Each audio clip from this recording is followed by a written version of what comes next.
Isaac Newton es famoso por ser uno de los científicos más grandes y revolucionarios de la historia, pero lo que pocos conocen es que Newton, desde un cargo público, buscó desenmascarar criminales, llegando incluso a infiltrarse en mafias.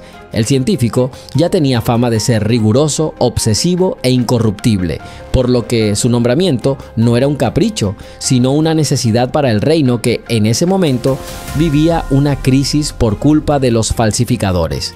Sin embargo, la obsesión con su trabajo lo llevaría a inmiscuirse en el mundo criminal para obtener información sobre quiénes y cómo se estaban falsificando las monedas del imperio. Conoce la historia de Newton en su faceta menos conocida, la de perseguir criminales a tal punto de llevar a uno de ellos a la horca.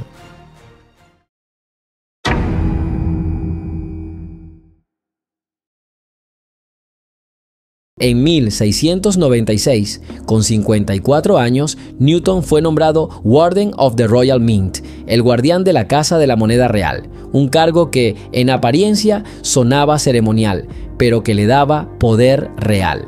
Era el responsable de proteger la integridad del dinero del reino. Tenía autoridad para supervisar la producción de monedas, controlar la pureza de los metales y perseguir a los falsificadores con todo el peso de la ley.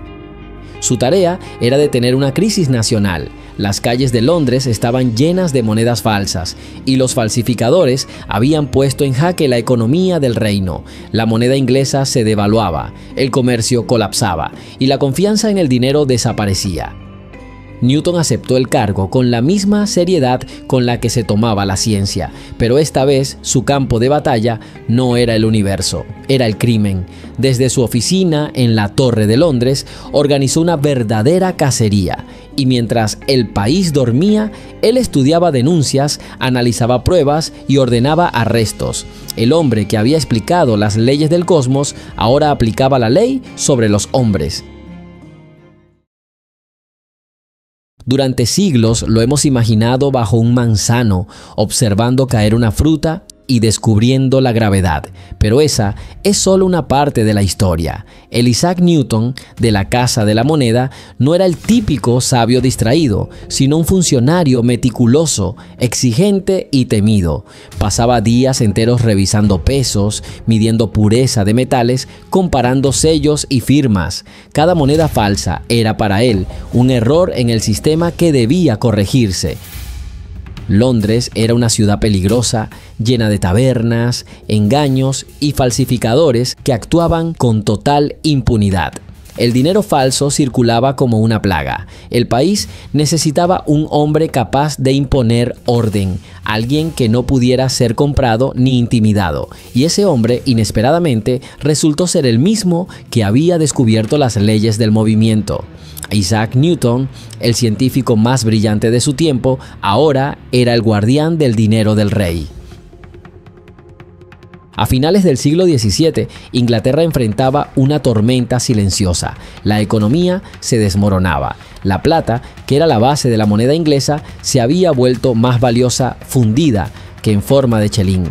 Miles de personas cortaban los bordes de las monedas, fundían el metal y lo vendían. Otras directamente falsificaban piezas enteras. En los mercados nadie sabía si las monedas eran verdaderas. Los comerciantes empezaron a rechazarlas. Los precios subían sin control y la confianza en el dinero desaparecía. El sistema financiero del reino estaba al borde del colapso.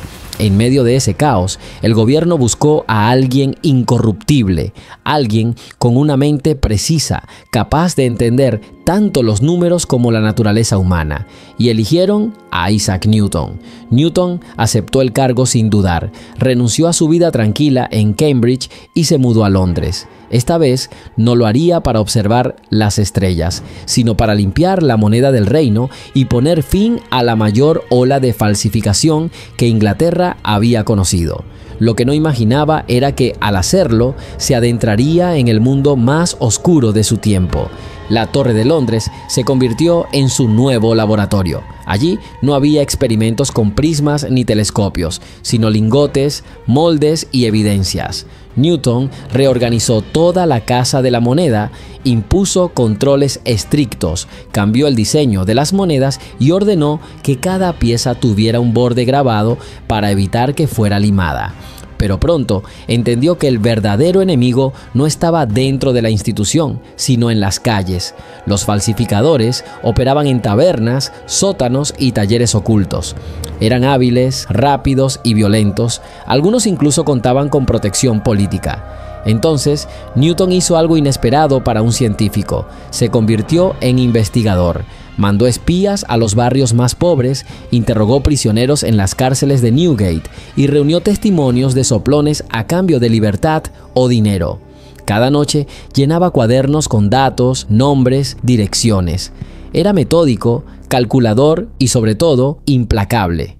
En pocos meses, su trabajo comenzó a dar frutos. Las redes de falsificadores empezaron a caer una tras otra, y en ese momento, cuando parecía que el orden regresaba, surgió un nombre que cambiaría el rumbo de la investigación: William Chaloner. William Chaloner era todo lo que Newton despreciaba. Era inteligente, audaz y profundamente corrupto. Había empezado como aprendiz de herrero, pero su talento real no estaba en el metal, sino en el engaño. Aprendió a falsificar monedas, luego billetes y finalmente medallas falsas que vendía como auténticas del rey. Ganó tanto dinero que llegó a presentarse como un experto en moneda ante el propio Parlamento, un estafador que aconsejaba al gobierno sobre cómo atrapar a los falsificadores. Newton lo observó en silencio. Sabía que detrás de ese rostro de reformador se escondía el cerebro de la red más peligrosa de toda Inglaterra. Durante meses lo vigiló de cerca, analizó sus movimientos, infiltró a sus cómplices y siguió el rastro de cada moneda adulterada.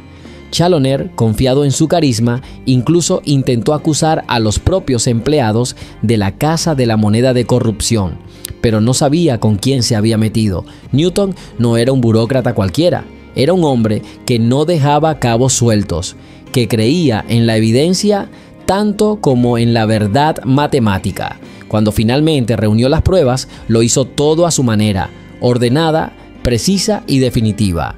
El científico se había convertido en un cazador y William Chaloner en su presa. El 3 de marzo de 1699, William Chaloner fue arrestado y llevado a la prisión de Newgate. Newton ya tenía todo preparado: testigos, declaraciones, documentos y decenas de monedas falsas marcadas como evidencia. Durante semanas había reunido más de 100 testimonios. Cada uno coincidía en lo mismo: Chaloner era el cerebro de la red. En el juicio, Chaloner intentó todo. Negó las acusaciones, culpó a otros, se presentó como víctima de una conspiración. Pero Newton no se dejó engañar. Cada mentira tenía una respuesta precisa, cada evasiva una prueba. El tribunal escuchó en silencio mientras el científico exponía los hechos con la misma claridad con la que explicaba las leyes del movimiento. Al final, no hubo duda. El jurado lo declaró culpable de alta traición, el peor crimen que podía cometer un falsificador. La sentencia fue la horca. El 22 de marzo de 1699, William Chaloner fue ejecutado en Tyburn. Newton no asistió, pero su firma estaba en la orden de ejecución. Había ganado.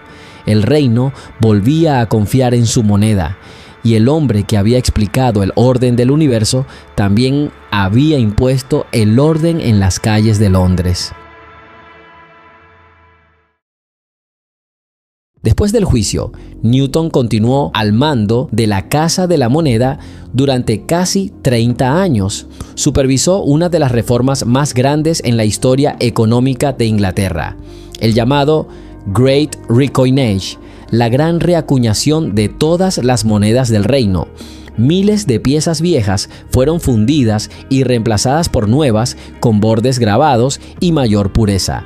La falsificación disminuyó drásticamente, pero el precio personal fue alto. Newton se volvió más reservado, más severo. Quienes lo conocieron en esa época decían que hablaba poco y dormía menos. Ya no miraba las estrellas, sino los registros contables, las leyes y los informes policiales. El genio que había descubierto el orden del cosmos ahora entendía también la oscuridad de los hombres. Su mente seguía siendo un instrumento perfecto, pero su fe en la humanidad se había debilitado. En 1727, a los 84 años, Isaac Newton murió mientras aún ejercía funciones en la Casa de la Moneda. Murió respetado, poderoso, con honores de Estado. Su cuerpo fue enterrado en la abadía de Westminster, entre reyes y héroes de Inglaterra. Y así terminó la vida del hombre que entendió tanto el movimiento de los astros como los engranajes ocultos de la codicia humana. El genio que unió en una sola vida la ciencia del cielo y la justicia de la tierra. Años después, cuando fue nombrado director de la Casa de la Moneda, su firma seguía apareciendo en nuevas órdenes de arresto, cada una fría y exacta. Y así es como, entre experimentos de alquimia, oraciones y cálculos, Newton terminó sus días como el científico más brillante de su tiempo, y también como el hombre que persiguió y derrotó a los falsificadores que amenazaban al reino. Un sabio que comprendió una verdad profunda, que la mente capaz de explicar el universo también puede enfrentarse al crimen que lo corrompe. Si te gustó esta historia, puedes ver más videos similares entrando al canal. Y si quieres seguir aprendiendo historia de calidad gratis por YouTube, puedes suscribirte. Gracias por ver. Recuerda, la historia está llena de aventuras, misterios y lecciones que podemos aplicar hoy. Nos vemos en el próximo video.